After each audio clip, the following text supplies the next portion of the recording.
Hey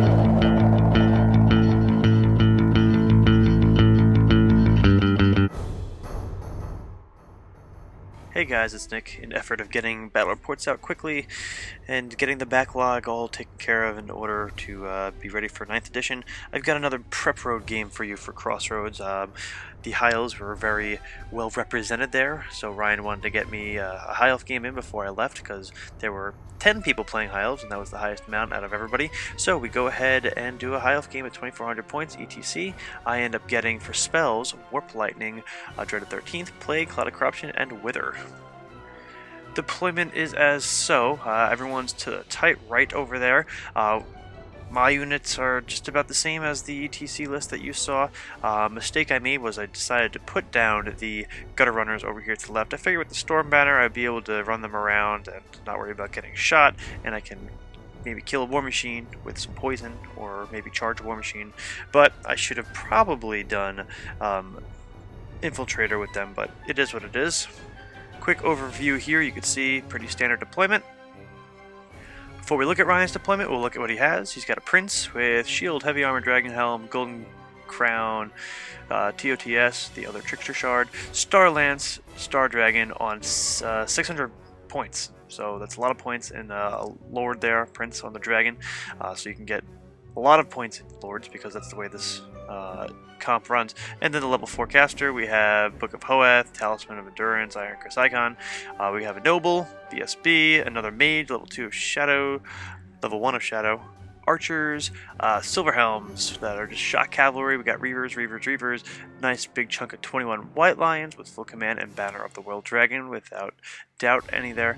Repeater, Bolt Thrower, we've got 4 of them, and that comes out to 2397. So we're lodged over here in the corner, unpainted army. This is a prep game, and Ryan doesn't have his stuff prepared yet. But here they are. Ryan has a level 4 caster of High, and then a level 2 of Shadow, if I remember correctly. To avoid charges from the Dragon, or the Cavalry, or anything, I kind of put my Greyseer wedged in here so he cannot get attacked, because the bunker is a little bit more vulnerable, and a little more centered, but over here he'll be able to get in range of his spells a little bit quicker. So there's a quick Vanguard, turning to face the Gutter Runners. Having them out here was a good mistake, I guess, to make before Crossroads, because I always debate on getting them on the field sooner than later, but when there's some shooting to be dealt with from my opponent, probably would have been keeping them better off in reserve. So the Storm Banner goes down, -2 and 4+ to shoot war machines. So that limits a little bit of movement with the Dragon, but Ryan doesn't seem to care too much. He just spreads out his troops. Double 6 for Winds of Magic, which is wonderful when your opponent has high magic, so good start. The trick will be keeping me away or keeping me moving slowly while you shoot and magic the crap out of me. So we have Miasma off on the Storm Vermin, so they're not going to be moving that fast as their movement is lowered. Hand of Glory gets off on the White Lions in case they see combat, I guess, but also the ward save is helpful, so their ward save goes up. And I have to Dispel Scroll Fiery Convocation. No matter where it's going, if it was against the Storm Vermin, I would have a decent ward save with Magic Res, but still, a slave unit or the bunker could melt with this, so I just can't have it go off. So with 2 war machines and 5 bow shots, they're able to do 1 or 2 wounds, which I guess causes a panic test, and these guys fled, so my hopes in the Storm Banner were not as great as I thought they could have been. So, yeah, they're gone. So we move into my turn, and of course things go just as poorly, and I roll triple 6s on my hell pit. So he's not going anywhere. He pivots and I guess gets jammed up here, so he could have moved with the misfire, but nope. So I shuffle up as much as I can. One of the hell pits goes flying through the forest, which is wonderful, but my options are not too great with the Storm Vermin at a reduced speed. Of course, I'm able to get off the 13th without Irresistible Force, which is a perfect opportunity for Ryan to use his Dispel Scroll. The Dreaded 13th against that Banner of the World Dragon unit would have been wonderful. Probably could have erased 3/4 of it, if not all of it, with a good roll. But, you know, what are you going to do? Looks like I managed to kill some guys with Warp Lightning. And it looks like the banner's still going, which is wonderful.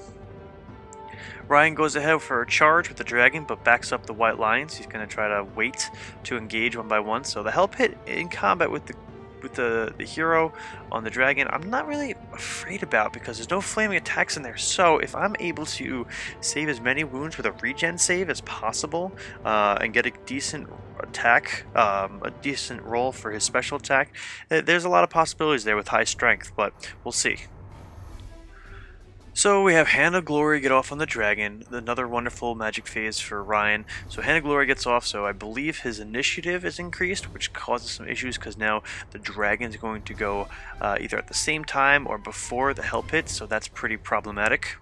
He is able to do Bells Unmaking, or whatever it is, the spell that gets rid of like a magic item at random, and conveniently he was able to get rid of the ward save, my Obsidian Lodestone or Obsidian Trinket or whatever it is, which is a perfect opportunity for Irresistible Force or Fiery Convocation. So Fiery Convo gets off, and now I'm going to have to waste all my power dice next turn getting rid of it, and it looks like, I don't know, a good 15 guys die. Wound or 2 is exchanged during combat, but nothing critical versus the dragon. That banner goes down next turn. Since the Hell Pit wasn't able to kill the dragon, I decided I really can't do much with my Storm Vermin the way they are, so I send one of the heroes in, the anti-sword hero, into the combat with the Hell Pit Abomination. The second Hell Pit is just barely catching up now, so I figured one of the two are going to be dead, so maybe he can get in after that. And I now go rank and file with the Storm Vermin. They're really no longer in a fighting condition, so I'm going to have to play a little bit more defensively, but I'm kind of screwed at this point. Luckily, I do get a Wither off onto the dragon, which helps a little bit, bringing the toughness of the dragon down. It was already pretty easy to wound the hero, but this should be a little bit of some help. I saved enough dice to get rid of Fiery Convocation, however I still failed at removing it, so I lose a few more Storm Vermin, so I must have rolled pretty shitty. The Bonebreaker hero dies, but I am able to get a handful of wounds onto the dragon, and I believe the hero has 2 wounds on him at this point, but the Hell Pit is now sitting at 5 wounds, which forces me to lose combat, and I fail a Leadership 8 Stubborn test, which blows. So sending the hero in got me some wounds that I needed on the dragon, but the fact that those wounds that he took that killed him caused me to lose, and if I had not sent him in, I might not have killed the dragon as quickly or do as many wounds, but it would have allowed me to at least keep him locked in combat. But I lose a friggin' Hell Pit running away for Stubborn 8 test, which sucks, which gives Ryan the opportunity to get the hell out of there, so he retreats, which sucks, because I kind of had him. I had enough wounds on him. I was going to scoop up 600 points, which would have been great, but now he's going to hide, and there's going to be nothing I can do about it. And some more spells are going to disable this unit from moving anywhere, and I'm not going to be able to bust my hero into combat. My lord, who is ready to deal some damage, is not going to be able to. So I do my best I can. I know I'm about 18 inches away from one of the units after movement, and my notes here say that I rolled 3 1s for Plague, so I'm not able to get that spell off, unfortunately, which could have been helpful. But we end up keeping this valley of space in between our 2 armies, because neither of us could actually kill each other in combat, I think. Actually, his White Lions could do a lot of damage, but depending on where they fight. If they go up against the Hell Pit, and he goes ahead and stomps and thunder stomps and does all that fun stuff, it would be an issue. But, I mean, that dragon is not at top-notch shape after the hero dying. But, yeah, so... one of the Hell Pits goes ahead and dies from, I guess, shooting of some sort. His stuff is shuffling around in the back here. And my other Hell Pit is coming up behind, but it's not soon enough. So I did lose a handful of points here. I lost a hero, I lost a Hell Pit, I lost some Gutter Runners. I still have a massive amount of bodies on the field. I do get my slaves close enough that I could start charging the cavalry and start killing some war machines and stuff while everyone else keeps busy, but I just don't have enough striking power now with the horde of Storm Vermin down to like 12 guys and the Hell Pit just so far away. So I end up calling it here because there's really not much I can do to win, because once I get to that capital unit of White Lions, he's gonna have magic the death out of me, and it's just not gonna be pretty. And that's it really. So I hope you guys enjoyed this quick little prep game, and I'll see if I can get some more out as soon as possible. Thanks.